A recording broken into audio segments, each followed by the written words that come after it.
If you need any My Team grinds in any mode, hit up my boy Witty for safe, reliable, and the cheapest grinding services around. Hit him up on Twitter. You won't be disappointed. Yo, what is good, YouTube? Welcome back to another JC2K video. In today's video, we're going to be making a video on the updated King of the Court rewards for Season 5 of NBA 2K25 My Team, and why they might have made King of the Court actually kind of worth playing again, at least to a certain extent, if you're good at the game. I still think King of the Court, I mean, I made a video last month basically talking about why I think it's kind of been a failed mode this year.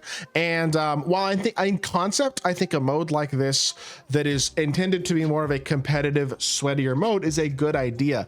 I don't think they executed well on it this year, and I will reiterate that in this video. I agree. But at least they update it relatively consistently. They seem to update it every season. Now, I think they could update it a little bit more than they do, a little bit better than they do, but that is okay.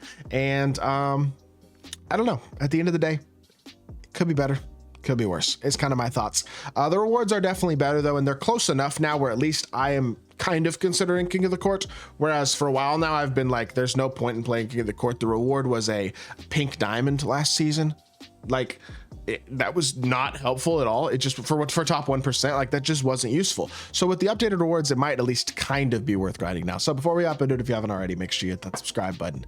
Help me push towards the 40,000 subscriber mark on the channel. I upload every single day, multiple videos a day. Would really appreciate it if y'all do subscribe. Without further ado, let's hop right into it. Another video where Archer wants to feature. His snout is just poking into the video right now. He just dropped his ball and he's looking at me. He's like, "Are you gonna get it for me?"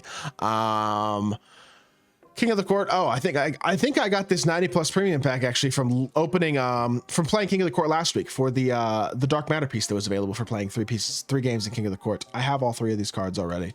Doesn't matter who I select because I'm just going to quick sell them regardless. And there you go. All right, so King of the Court for this weekend. The top 1 overall rewards have not changed. You get a 99 overall premium pack as well as a million MT, and that's pretty normal. The top 1% now is a 97+ premium option pack, which is a pretty good reward. Now, the problem that I have with this is that I still think this should be better. We're getting to the point where they're starting to drop a lot of Dark Matters. The whole point of this mode is that the best of the best compete here for elite rewards. But half the competitive players don't play it, because what's the point? I'm sorry, a pink diamond last season wasn't worth it. This season, a Galaxy Opal is a little more worth it. It absolutely can be worth it. There are tons of really, well, not tons, but there are lots of really good Galaxy Opals that you could get. For example, LeBron James or Giannis Antetokounmpo, who does have a Dark Matter now, but he's really good. Andre Karolinko is super good. Tim Duncan, very solid. Yao Ming is glitchy. Really, Zach LaVine, Paul George, or Paulo from the Warp Zone set would be really good. There's a bunch of good all-star Galaxy Opals like Anthony Davis, like Cade Cunningham and Jaren Jackson Jr., who I already have unsellable. Like, obviously, Victor Wembanyama, who would be like the ultimate reward, ultimate prize. So you have a chance at Wemby now from King of the Court. And like, obviously, there are a lot of cards like that, but the problem is the Galaxy Opal tier has become inundated more and more with cards like, I'm sorry, Anthony Edwards isn't very good. James Harden's opal's fine, but not amazing. Jaylen Brown, not very good. He's got 2 opals. Evan Mobley, bad jump shot. Pascal Siakam, not great. Kyrie Irving, undersized. Trae Young, not good. Kyrie has a 2nd opal as well. Tyler Hero, not great. Damian Lillard, not great. Darius Garland, not great. Jalen Williams, Alperen Sengun, fine, but not amazing. Not making a lot of people's teams. Even cards like T-Mac, AI, not that great. Pete Maravich, not that great. Chris Bosh, not that great. A lot of these opals, really all of them except for Kevin Durant. John Wall, DeMarcus Cousins, Jimmy Butler, not special at all. Clay, Ja, Zion, not that great. Wilt would be really good, but the other 3, not exciting. Like, the honest truth is there are more bad Galaxy Opals now than there are good Galaxy Opals. And that is the whole issue that I've had about this mode all year, is that, like, yeah, now you have a chance to get Galaxy Opal Wemby. And if you get him, that's insane. Congratulations. But if you don't, or you don't get one of the other few Galaxy Opals, it's becoming like the pink diamond tier where most of the cards you can get are not very useful. And that is the problem I have with this mode. When they talk about elite rewards, top 1% winds up being 10 or 15 people each week on each console. That should be a Dark Matter at this point in the year. That should have been a Galaxy Opal last season. That should have been a Pink Diamond the season before that. I think it might have been a Pink Diamond season before that, but it should have been a Pink Diamond option pack the season before that. Like, I just don't think the execution has been good enough here. I feel like the rewards have been kind of behind all year. Like, this should be a Dark Matter option pack for number 1 overall with 5 Dark Matter choices. You should get a Dark Matter option pack here for 2 Dark Matter two Dark Matter choices, for example. And for top 10%, 50%, you should be getting that Galaxy Opal pack with 3 choices for top 10. And then top 50% should be getting a pink diamond, not a diamond. Like, that is the whole thing for me, is that the rewards just feel like they are one tier, one step behind this year in this mode. And for a mode that is supposed to be best of the best competing for elite rewards, that's how they've described it all year, it hasn't been good since season 1, I feel like, with any level of consistency, unless you're Ebans or Splash or one of like the other couple people who's going to be competing to win the tournament. And that's not me. I'm good at the game, but I'm not winning King of the Court, and I'm okay with that.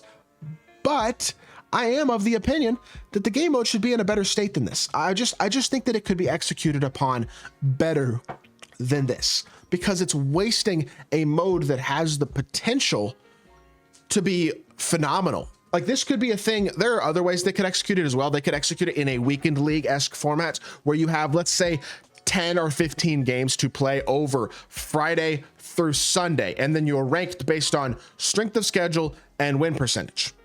So there's like, you basically, when I say strength of schedule would basically be the combined win percentage of your 10 opponents or of your 15 opponents. So if your 10 opponents won an average of 70% of the games, that's your strength of schedule. And if you won 9 of your 10 games against that strength of schedule, you're above somebody who won 9 of their 10 games against somebody whose strength of schedule was 60% win percentage instead of 70. That's kind of my thought process, something along those lines. There are lots of different ways they could do it, but in my mind, number one, the mode should be spread out to where you have a larger period of time to play it, because from 12 to 4 or 1 to 5 Eastern on Saturday is just a time where a lot of people are busy, first and foremost. So a lot of people just can't compete.